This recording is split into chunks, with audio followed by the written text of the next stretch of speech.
नमस्कार दोस्तों, आप सबका स्वागत है मेरे YouTube चैनल के ऊपर। दोस्तों, आज हम देखेंगे कि मार्केट के अंदर अगले हफ्ते किस तरीके का मार्केट रह सकता है और किस तरीके की यहाँ पर पॉसिबिलिटी हो सकती है टेक्निकल पॉइंट्स के ऊपर और डाटा पॉइंट्स के बेसिस के ऊपर। दोस्तों, यहाँ पर हम चलेंगे डायरेक्टली चार्ट के ऊपर और दोस्तों यहाँ पे दिखेगी कुछ टेक्निकल पॉइंट जो हमको चार्ट पॉइंट पे दिख रहे हैं।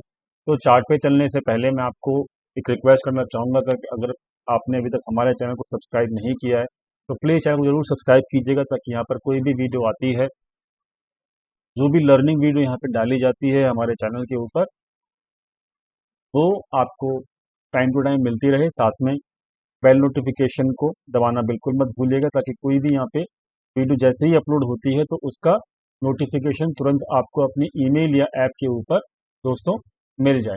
दोस्तों, हम आ गए यहाँ पे चार्ट के ऊपर। आप यहाँ पे चेक कर सकते हो कि मैंने निफ्टी का चार्ट जो है वो लगा के रखा हुआ है और निफ्टी का चार्ट आपको यहाँ पे दिख भी रहा होगा।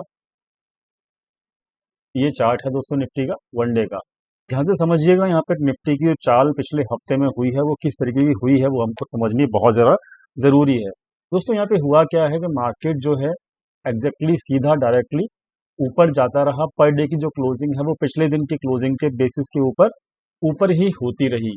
तकरीबन 1 2 3 4 5 6 लगातार 6 दिन की जो क्लोजिंग है, लगातार जो 6 दिन की क्लोजिंग है वो पिछले दिन के मुकाबले नेक्स्ट डे की क्लोजिंग ऊपर ही मिलती रही। तो ये हमको समझना होगा कि डायरेक्टली मार्केट ऊपर ही जा रहा है लगातार 6 दिन से। लेकिन दोस्तों, यहाँ पर एक छोटी सी चिंता वाली बात क्या है कि 6 दिन से जब मार्केट ऊपर जा रहा है लगातार, तो आप यहाँ पे चेक कर सकते हो कि जो एवरेज वॉल्यूम है यहाँ पर मार्केट का, जो निफ्टी 50 का जो वॉल्यूम है एवरेज, तो 20 डेज की जो ये ब्लैक कलर की जो लाइन दिख रही होगी आपको, ये एवरेज वॉल्यूम डाउन साइड की तरफ जा रहा है। मतलब मार्केट ऊपर जा रहा है और ये डाउन साइड की तरफ जा रहा है। दोस्तों, ये साइन थोड़ा ठीक नहीं होता है। अब इसके पीछे के रीजंस क्या हो सकते हैं, वो डिफरेंट डिफरेंट रीजन हो सकते हैं कि यहाँ पर जो है काफी ज्यादा बड़े स्टॉक्स के अंदर अभी तक रैली पार्टिसिपेट नहीं हुई है। दूसरी चीज कि यहाँ पर जो अभी पिछले 2 दिन का मूव आया है, ये मूव केवल और केवल एक या दो स्टॉक की वजह से आया है, हम ये भी चेक करेंगे। तो दोस्तों, हमारा सिंपल सा एक कैलकुलेशन होता है कि जब भी मार्केट ऊपर की तरफ जाता है वो वॉल्यूम सपोर्टेड होना चाहिए। मतलब वहां पे वॉल्यूम की ये जो एवरेज लाइन है ये भी ऊपर की तरफ जानी चाहिए, जो कि अभी फिलहाल ऐसी नहीं चल रही है।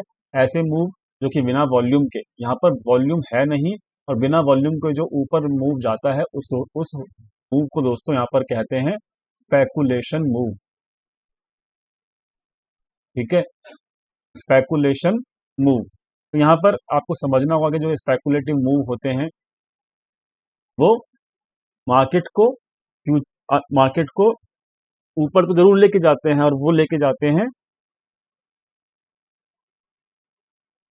तो मैंने यहाँ पे लिख भी दिया दोस्तों, ये स्पेकुलेटिव मूव कहा जाता है जो भी बिना वॉल्यूम के मूव ऊपर की तरफ जाते हैं। और ये मूव जो होते हैं बेसिकली दो तरीके से आ सकते हैं। या तो एक या दो स्टॉक्स के अंदर रैली अच्छी खासी आ जाए, ओवरऑल मार्केट के अंदर रैली ना आए, एक या दो स्टॉक के जरिए ही मार्केट को ऊपर लेके जाया जा सके, क्योंकि हैवी वेट स्टॉक हो सकते हैं एक या दो स्टॉक।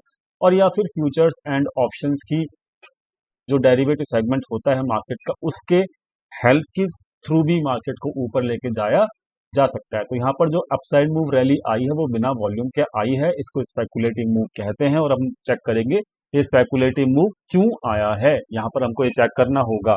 तो इसका सिंपल सा एक ही मैं एक ज्यादा आपको घुमाने की कोशिश यहाँ पे बिल्कुल भी नहीं है, डायरेक्टली बात करते हैं। जो स्पेकुलेटिव मूव आया है दोस्तों, वो आपका रिलायंस की वजह से आया है। जो रिलायंस की जो स्टॉक है वो यहाँ पर आप चेक कर सकते हो। रिलायंस की जो रैली आई है अभी पिछले फ्राइडे को, और रिलायंस का कंट्रीब्यूशन आप जानते ही हो, ऑन एन एवरेज निफ्टी के अंदर वो तकरीबन तकरीबन 10% के आसपास उसकी वेटेज है, कंट्रीब्यूशन है उस पर, आप चेक कर सकते हो। ये जो एक 5% के आसपास एक ही दिन का जो रिलायंस का मूव है दोस्तों, ये मूव भी स्पेकुलेटिव मूव है। मैं आपको क्लियर कर दूंगा और इसके बारे में भी हम डिस्कस करेंगे। लेकिन ये स्पेकुलेशन मूव जो है रिलायंस का, ये एक ही दिन के अंदर आया है, जिसकी वजह से दोस्तों मार्केट के अंदर आपको निफ्टी के अंदर, स्पेशली निफ्टी के अंदर, क्योंकि जो रिलायंस है वो निफ्टी का पार्ट है, तो रिलायंस ने पार्टिसिपेशन किया निफ्टी को ऊपर लेके जाने में। जिसकी वजह से सिंगल स्टॉक की वजह से, क्योंकि उसका वेटेज जो है 10% के आसपास है, तो मार्केट ऊपर चला गया। लेकिन यहाँ पर वॉल्यूम आपको ओवरऑल मार्केट का नहीं दिख रहा है। इस ओवरऑल पार्टिसिपेशन की वजह से मार्केट ऊपर नहीं गया है। ये पार्टिसिपेशन आपको यहाँ पर एनएससी के मतलब टोटल जो नंबर ऑफ शेयर्स होते हैं आप चेक कर सकते हो, डिक्लाइन ज़्यादा है फ्राइडे के दिन और एडवांस यहाँ पर कम है। दोस्तों ये भी दर्शाता है कि केवल एक ही स्टॉक की परफॉर्मेंस की वजह से मार्केट को ऊपर लेकर जाया गया फ्राइडे को, और वहां पर जो क्लोजिंग हुई है वो ऑल टाइम हाई के ऊपर हुई है। इसी वजह से यहाँ पर क्या है कि ये मार्केट ऊपर गया लेकिन वॉल्यूम जो है वो नीचे गया। वॉल्यूम जब भी ऊपर जाएगा दोस्तों जब मैक्सिमम पार्टिसिपेशन स्टॉक्स के अंदर होगा। एक या दो स्टॉक की वजह से अगर मार्केट ऊपर लेके जाया गया है, वहां पर ये एवरेज वॉल्यूम की लाइन नीचे की तरफ जरूर जाती है, और इस ऐसे मूव्स को हम स्पेकुलेटिव मूव कहते हैं। और दूसरी चीज, अब हम देखेंगे कि जो लाइंस के अंदर जो मूव था वो भी स्पेकुलेटिव मूव ही था। इसको हम कंफर्म करने के लिए हम अपने डिलीवरी परसेंटेज की यहाँ पर आपको शीट दिखा देते हैं। आप चेक कर सकते हो 27 को जो यहाँ पर मूव था रिलायंस का, उसकी जो क्लोजिंग थी दोस्तों 1976 के आसपास थी, और 2100 के आसपास यहाँ पर 28 को यहाँ पर रिलायंस के मूव की क्लोजिंग हुई है। आप चेक कर सकते हो कि 27 को जो यहाँ पर डिलीवरी परसेंटेज था वो 63% था, लेकिन डिलीवरी परसेंटेज यहाँ पर रिड्यूस हो गया है।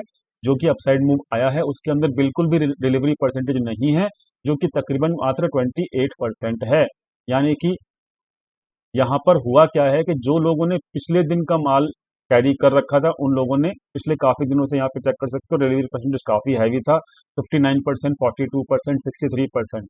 लेकिन यहाँ पर अब 2100 के लेवल के आसपास लोगों ने डिलीवरी लेना बंद कर दिया है, और यहाँ पर डिलीवरी परसेंट दिखा सकते हैं, आप देख ही सकते हो खुद 28% है।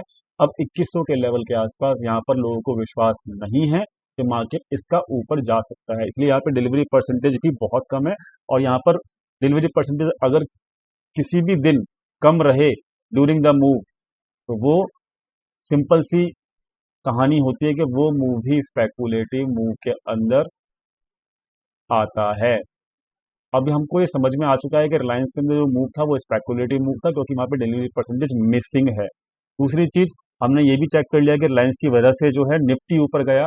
निफ्टी के अंदर ओवरऑल रैली नहीं आई है काफी स्टॉक्स के अंदर, केवल एक अकेले स्टॉक के अंदर ऐसी रैली आई है। दोस्तों इसको कहते हैं स्पेकुलेशन मूव, और एक या दो स्टॉक को चला के मूव को ऊपर लेके जाया जा सकता है।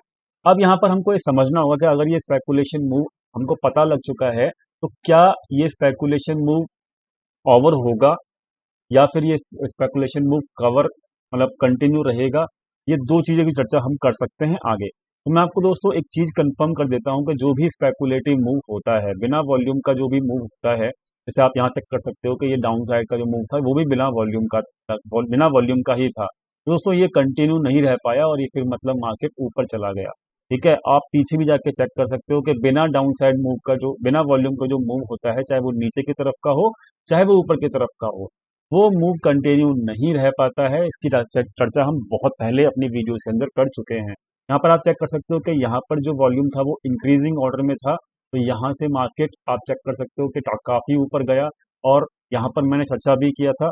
और यहाँ पे भी आप चेक कर सकते हो कि यहाँ पर वॉल्यूम बड़ा अच्छा खासा है। यहाँ पर जो है बड़े प्लेयर्स ने एंट्री की थी 14,200 के लेवल के आसपास, और मार्केट तकरीबन तकरीबन 1200 पॉइंट की रैली यहाँ पे कर चुका है यहाँ की लेवल के हिसाब से। तो यहाँ जहाँ पे वॉल्यूम आता है वो मूव सस्टेन हो जाते हैं, लेकिन जहाँ जहाँ पे वॉल्यूम के बिना मूव आता है, चाहे वो डाउन साइड का मूव बेशक से हो, वो सस्टेन नहीं करते हैं। यहाँ पर भी जो अपसाइड मूव था आप चेक कर सकते हो वो बिना वॉल्यूम के ही था, इसलिए वो मूव भी नीचे की तरफ वापस आ गया। तो दोस्तों यहाँ पर भी यही चल रहा है कि अपसाइड मूव जो है यहाँ से इस लेवल के आसपास से अपसाइड मूव जितना भी हुआ है वो बिना वॉल्यूम का है, और इसलिए इसको भी यहाँ पर सस्टेन होने में प्रॉब्लम आ सकती है डेफिनेटली अगले हफ्ते के अंदर। दूसरी चीज, अब हम आगे चर्चा करते हैं कि दोस्तों यहाँ पर जो आपका ऑप्शन चेन है, ऑप्शन चेन के ऊपर जाने से पहले मैं आपको एक छोटा सा एग्जांपल और देना चाहूंगा। मैं डाटा पॉइंट्स की शीट दिखाना चाहूंगा। आप ये डाटा पॉइंट्स की शीट देखेंगे तो आपको समझ में आ जाएगा कि बड़ा प्लेयर यहाँ पर क्या करने की कोशिश कर रहा है। दोस्तों यहाँ पर बड़ा प्लेयर जो है वो एक्टिव तो ज़्यादा नहीं है। क्या कहते हैं आपका, मैं आपको यहाँ पे एक एक प्लेयर की हिस्ट्री दिखाता हूँ दोस्तों। यहाँ पे पहले प्रोप्राइटर्स की बात कर लेते हैं। प्रोप्राइटर्स की जो नेट पोजीशंस हैं फ्यूचर्स के अंदर, वो आप यहाँ पे चेक कर लीजिएगा। फ्यूचर्स के अंदर उनकी नेट पोजीशंस जो हैं वो इंक्रीज हुई हैं, वो इंक्रीज हुई हैं, यानी कि, और यहाँ पर ऑप्शंस के अंदर भी वो उनकी नेट पोजीशंस इंक्रीज हुई हैं, यानी कि, और एक्टिविटी वो नहीं कर रहा है इक्विटी के अंदर। इसका मतलब वो यहाँ पर ओवरऑल फ्यूचर एंड ऑप्शंस के अंदर केवल एक्टिव है प्रोप्राइटर, और वो यहाँ पर बेयरिश व्यू रखता है। अब हम बात करते हैं दोस्तों यहाँ पर अगले प्लेयर की। तो यहाँ पर हम एफआईआई की बात करते हैं। वीडियो जरूर लंबा होगा लेकिन आपको सीखने को बहुत कुछ मिलेगा। बहुत सारे लोग कहते हैं कि भाई अपना लेवल दिया करो और चले जाया करो, तो मेरी दोस्तों वैसी हैबिट नहीं है कि यहाँ पर मैं केवल लेवल की चर्चा करूँ और उसके बाद अपनी वीडियो को क्लोज कर दूँ। मैं बना सकता हूँ 5 मिनट की वीडियो, लेकिन वहाँ पर आपको कुछ लर्निंग नहीं मिलेगी। आप यहाँ पे चेक कर सकते हो कि यहाँ पर जो है बहुत ज़्यादा पोजीशंस हैं इस वक्त एफआईआई के। एफआईआई जो है इस वक्त पीक के ऊपर है अपनी फ्यूचर्स की पोजीशंस के अंदर, आप चेक कर सकते हो। तो फ्यूचर्स की पोजीशंस हैं वो पिछले तकरीबन अप्रैल मंथ के बाद से पीक के ऊपर है, 92,000 लेवल है। तो मतलब यहाँ पर कम से कम मार्केट गिरने से पहले इन पोजीशंस को, अगर मार्केट गिरता भी है, अगर 10% चांस है, अगर हम ये मान भी लेते हैं कि मार्केट गिरेगा, तो समझ लीजिएगा पहले इनको ये पोजीशंस क्लोज करनी होंगी, जो कि अभी उनकी हाईएस्ट पोजीशन है एफआईआई की। जो फ्यूचर्स के अंदर पिछले दो महीने की हाईएस्ट पोजीशंस यहाँ पे एफआईआई ऑन एंड लेके बैठा हुआ है, इसलिए आसानी से मार्केट यहाँ पे नहीं गिरेगा। और यहाँ पर एफआईआई अभी बुलिश है फ्यूचर्स के अंदर, लेकिन साथ में यहाँ पर उन्होंने पिछले दिन जो है अपनी थोड़ी सी पोजीशंस इंक्रीज की है, शॉर्ट साइड की पोजीशंस, जो कि फ्यूचर्स में जो उन्होंने बाय किया है उसके अगेंस्ट में हेज है। तो यानी कि यहाँ पर अगर हम एफआईआई की बात करें तो एफआईआई फुली यहाँ पर बुलिश है, इस बात को आप समझ लीजिए। और एफआईआई का बुलिश होना मार्केट के प्रति ये बहुत इंपॉर्टेंट बात है। लेकिन मैंने आपको पहले ही बोला कि यहाँ पर जो उनकी पोजीशंस हैं फ्यूचर्स की बहुत ज्यादा बुलिश हैं। तो यानी कि अगर यहाँ पे मार्केट गिरता है डायरेक्टली ही, तो यहाँ पर नुकसान हो सकता है एफआईआई को। नुकसान एफआईआई का यहाँ पे नहीं होता है मार्केट के अंदर, हम पहले से ही यहाँ पर जानते हैं। डीआईआई का हाल आप चेक कर सकते हो। डीआईआई लगातार यहाँ पे सेलिंग मोड में है, और वो यहाँ पर क्या कहते हैं फ्यूचर्स को भी यहाँ पर सेल कर रहा है, और डायरेक्टली यहाँ पर वो ऑप्शंस में भी बियरिश है। ओवरऑल डीआईआई यहाँ पे बियरिश ही है। अगर हम रिटेल ट्रेडर्स की बात करें तो यहाँ पर रिटेल ट्रेडर्स आप चेक कर सकते हो अपनी स्क्रीन के ऊपर। 1 मिनट थोड़ा रुकिएगा। रिटेल ट्रेडर्स का डाटा जैसे ही खुलता है मैं आपको दिखाता हूँ दोस्तों। तो रिटेल ट्रेडर्स का डाटा यहाँ पर खुलने दीजिए। आपको एफआईआई का व्यू यहाँ पे क्लियर हो चुका है कि एफआईआई यहाँ पे पूरा का पूरा बुलिश है। इक्विटी में भी वो पिछले 10 दिन से बाय कर रहा है, फ्यूचर्स में भी वो तकरीबन बहुत जबरदस्त तरीके से हाईएस्ट पीक के ऊपर बैठा हुआ है। अब क्लाइंट्स का डाटा यहाँ पे चेक कर सकते हो। क्लाइंट्स जो है यहाँ पर इक्विटी के अंदर बाय भी कर रहे हैं, सेल भी कर रहे हैं, फिर बाय कर रहे हैं, फिर सेल कर रहे हैं। मतलब यहाँ पर डीआईआई जो है वो कंसिस्टेंट बेसिस, वो सॉरी रिटेल ट्रेडर जो है कंसिस्टेंट बेसिस के ऊपर इक्विटी के अंदर मिक्स्ड एक्टिविटी कर रहे हैं। लेकिन यहाँ पर फ्यूचर्स के अंदर एफआईआई यहाँ पर बुलिश है फुल, लेकिन रिटेल ट्रेडर्स यहाँ पर बेरिश है, आप जाके खुद चेक कर सकते हो। लेकिन यहाँ पर ओवरऑल जो 1 लाख पोजीशंस थी उनकी ऑप्शंस की, वो यहाँ पर अब रिड्यूस हुई हैं, यानी कि ऑप्शंस के अंदर वो लोग बहुत ज्यादा न्यूट्रल तो नहीं है, न्यूट्रल टू बियरिश है। तो यानी कि ओवरऑल जो सिचुएशन है रिटेल ट्रेडर्स की वो बियरिश है डाटा पॉइंट्स के बेसिस के ऊपर, और एफआईआई की पोजीशंस यहाँ पर बुलिश हैं। तो इसलिए अगर एफआईआई बुलिश है तो यहाँ पर डायरेक्टली ही मार्केट नहीं नीचे गिरेगी, मार्केट एक बार जरूर ऊपर जाएगी, या फिर जहां मार्केट क्लोज हुई थी वहां के आसपास मार्केट जरूर एक बार आएगी, और उसके बाद ही मार्केट के अंदर रिवर्सल हो सकता है। क्योंकि अगर डायरेक्टली मार्केट गिरना शुरू करेगी तो यहाँ पर उनकी ऑन हैंड पोजीशंस एफआईआई की यहाँ पर लॉस में जाएंगी, और एफआईआई कभी भी लॉस में नहीं जाते हैं। दोस्तों आई होप आपको यहाँ पे पोजीशंस भी समझ में आ गई होंगी। यहाँ पर जो है स्पेकुलेटिव मूव भी हुआ है जो कि चल रहा है, ये भी समझ में आ गया। स्पेकुलेटिव मूव कितना दिन कंटिन्यू करेगा आप ये भी नोट डाउन कर लीजिएगा। एक और लर्निंग मैं आपको देता हूँ। यहाँ पर जो स्पेकुलेशन मूव है वो आपका यहाँ पे 25 मई से चालू है, ठीक है। 25 मई से यहाँ पे आपका वॉल्यूम गिरना शुरू हुआ है। 25 को जो दिन था उसके दिन मार्केट यहाँ पर था, और मार्केट लगातार 3 दिन से ऊपर जा रहा है बिना वॉल्यूम के। अभी ये कितना दिन ऊपर और जा सकता है, स्पेकुलेटिव मूव कितना बड़ा हो सकता है, ये हम पहले नहीं बता सकते। लेकिन हमको यहाँ पर कंसिस्टेंटली पर डे बेसिस के ऊपर, इंट्राडे बेसिस के ऊपर आपको ये जरूर बता सकते हैं कि इंट्राडे बेसिस के ऊपर आप पिछले दिन के डाटा के मुकाबले नेक्स्ट डे जो है डाटा बन रहा है उसको देखकर आप पता लगा सकते हो कि ये अपसाइड जो स्पेकुलेटिव मूव है कब खत्म होगा। क्योंकि स्पेकुलेटिव मूव जर्नली जो होते हैं वो एफएनओ सेक्शन की हेल्प से यहाँ पर लाए जाते हैं। यहाँ पर एफएनओ सेक्शन का जो मूव है, यानी कि जो एफएनओ सेक्शन में जो डाटा है वो मैंने अभी आपको दिखा चुका हूँ। अभी ये कितना ऊपर और जाएगा हम यहाँ पर नहीं बोल सकते, लेकिन हाँ, सावधान हमें जरूर रहना होगा कि यहाँ पर डाउन साइड मूव भी आ सकता है, जस्ट बिकॉज के यहाँ पर ये वॉल्यूम सपोर्टेड अपसाइड मूव नहीं है। यहाँ पर सब जबरदस्त तरीके से अब हम चेक कर लेते हैं कि ऑप्शन चेन यहाँ पर क्या कहती है दोस्तों। तो ऑप्शन चेन जो निफ्टी की क्या कहती है वो चेक कर लेते हैं। ऑप्शन चेन यहाँ पर सिंपल, आपको यहाँ पर ऑप्शन चेन फिलहाल इस हफ्ते की जो अभी क्लोजिंग हुई है फ्राइडे की, उसके हिसाब से पूरी की पूरी यहाँ पर आपको बुलिश मिलेगी। किस तरीके से, क्योंकि यहाँ पर इन द मनी की सारी पोजीशंस क्लोज हो रही हैं। इवन 350 के ऊपर भी यहाँ पर फ्रेश पोजीशंस नहीं बनी, यहाँ पर पोजीशंस क्लोज हुई हैं।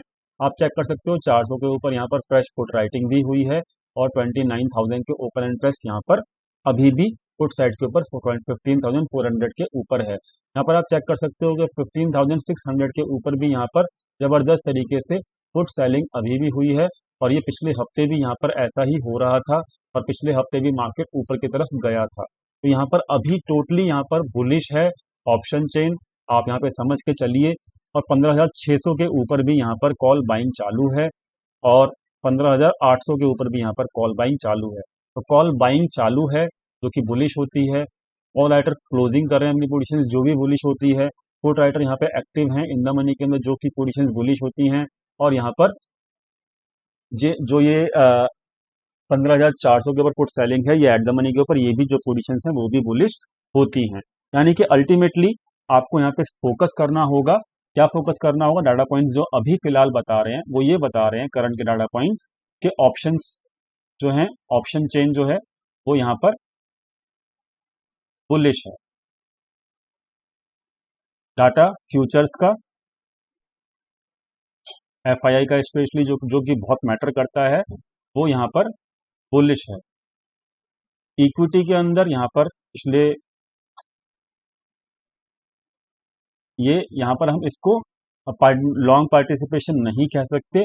यहाँ पर हम सिलेक्टेड स्टॉक्स या फिर रिलायंस को ही हम यहाँ पर देख लेते हैं कि रिलायंस जो है वो यहाँ पर रिलायंस को हम लिख लेते हैं बेसिकली, क्योंकि रिलायंस की वजह से अपसाइड मूव आया है। तो यहाँ पर इक्विटी के अंदर ज़्यादा हम रिलायंस को ही मानेंगे। यहाँ पर इसको हम बोलेंगे कि स्पेकुलेशन मूव चल रहा है, अपसाइड स्पेकुलेशन मूव है, यानी कि ट्रेंड जो है वो अभी भी यहाँ पर स्पेकुलेटिव ही है, लेकिन वो है अपसाइड। याद रखिएगा, डाउन साइड का मूव नहीं है वो। तो ऑप्शंस यहाँ पे बुलिश हैं, फ्यूचर्स यहाँ पे बुलिश है। इक्विटी के अंदर केवल अकेले कुछ चुनिंदा स्टॉक्स के अंदर अपसाइड मूव चल रहा है, चाहे वो स्पेकुलेटिव हो बेशक से, और वो कितना दूर जाएगा उसकी चर्चा हम कर चुके हैं कि वो ऑप्शंस का इंट्राडे का डाटा ही बताएगा आपको। तो ट्रेंड अभी यहाँ पर अपसाइड का ही है। यहाँ पर मैं बेरिश नहीं बैठा हूँ, लेकिन मैं आपको पहले ही यहाँ पर बता दे रहा हूँ कि यहाँ पर स्पेकुलेशंस चल रही हैं, स्पेकुलेटिव मूव बहुत चल रहे हैं स्टॉक्स, रिलायंस है स्टॉक के अंदर भी, और ओवरऑल एनएससी के जो चार्ट आपको दिखाया निफ्टी का, उसके ऊपर भी ऑप्शंस और फ्यूचर्स की हेल्प से ये स्पेकुलेटिव मूव और रिलायंस की हेल्प से ये स्पेकुलेटिव मूव ऊपर की तरफ गया है। याद रखिएगा, ये किसी भी दिन ये अपसाइड मूव, स्पेकुलेटिव मूव जब गिरना होगा तो मार्केट एक नेगेटिव कैंडल टॉप के ऊपर जरूर बनाएगी, और फिर उसके बाद हम यहाँ पर ऑप्शंस का और फ्यूचर्स का डाटा चेक करेंगे, तो वहां पर उस दिन हमको यहाँ पर रिवर्सल मिल सकता है और मार्केट फिर थोड़ा सा करेक्शन यहाँ पर डेफिनेटली ले सकती है। लेकिन अभी डाटा पॉइंट्स सारे के सारे ये बता रहे हैं, ऑप्शंस बुलिश है, फ्यूचर बुलिश है और इक्विटी स्पेकुलेटिव बुलिश है। तो यहाँ पर तीनों सेगमेंट का जो डाटा है वो अभी फिलहाल यहाँ पर बुलिश दिख रहा है, और मुझे ऐसी उम्मीद है कि ये अभी बुलिश डाटा अगर है तो यहाँ पर मार्केट करेक्शन करने से पहले हमको डेफिनेटली एक हिंट जरूर देगा। डायरेक्टली यहाँ पर अगर मार्केट गिरना शुरू हो गया तो एफआईआई को बहुत बड़ा नुकसान यहाँ पर हो सकता है। इसलिए अगर हमारी लॉन्ग साइड की पोजीशंस है तो हमको यहाँ पर घबराने की जरूरत नहीं है, क्योंकि यहाँ पर एफआईआई की भी लॉन्ग पोजीशंस है और हम बिल्कुल सही डायरेक्शन में बैठे हुए हैं, एफआईआई के साथ साथ बैठे हुए हैं। जब यहाँ पर एफआईआई अपनी पोजीशंस क्लोज करना शुरू करेगा तो हमको लाइव मार्केट में पता लग जाएगा और हम आपको टेलीग्राम चैनल के ऊपर अपडेट कर देंगे। और जैसे ही वो अपनी लॉन्ग पोजीशंस क्लोज करना शुरू करेगा हम आपको बता देंगे टेलीग्राम चैनल के ऊपर। वहां पर हम अपना व्यू चेंज उस वक्त कर सकते हैं जब डाटा हमको बताएगा, लेकिन अभी का डाटा जो है वो बुलिश ही है। एफआईआई लॉन्ग साइड में बैठा है डायरेक्टली मार्केट यहाँ पे नहीं गिर सकता। मार्केट के डायरेक्शन जो है वो यहाँ पर अभी अपसाइड की ही है। कब तक रहेगी ये हम अभी नहीं कंफर्म कर सकते, क्योंकि ये अपसाइड मूव जो है वो स्पेकुलेटिव है। आई होप आपको यहाँ पे सब कुछ क्लियर हो गया होगा। स्पेकुलेशन मूव अभी चल रहा है और फ्यूचर्स एंड ऑप्शंस की वजह से। और कुछ अगर आपको नया सीखने को मिला हो दोस्तों, तो प्लीज इस वीडियो को जरूर लाइक कीजिएगा। और लाइव मार्केट्स की अपडेट डाटा पॉइंट्स के बेसिस के ऊपर जो आपको मिलेंगी वो केवल और केवल आपको यहाँ पर टेलीग्राम चैनल के ऊपर ही मिलेंगी। टेलीग्राम चैनल का जो लिंक है वो वीडियो के डिस्क्रिप्शन में मिल जाएगा आपको। वीडियो के डिस्क्रिप्शन में लिंक के ऊपर क्लिक करके आप यहाँ पर टेलीग्राम चैनल ज्वाइन कर सकते हो। वहां पर मैं आपको बताता रहूंगा कि अभी डरने की जरूरत है हमको, क्या स्पेकुलेटिव मूव खत्म होगा, कब होगा, डाटा पॉइंट्स हमको बता देंगे। वो चीज की अपडेशन मैं आपको टेलीग्राम चैनल के ऊपर कर दूंगा। तब तक के लिए थैंक यू सो मच दोस्तों। कल मिलते हैं लाइव मार्केट के ऊपर ही, टेलीग्राम चैनल के ऊपर ही। तब तक के लिए अपना ख्याल रखिएगा, खुश रहिएगा और हेल्दी रहिएगा। Thank you so much.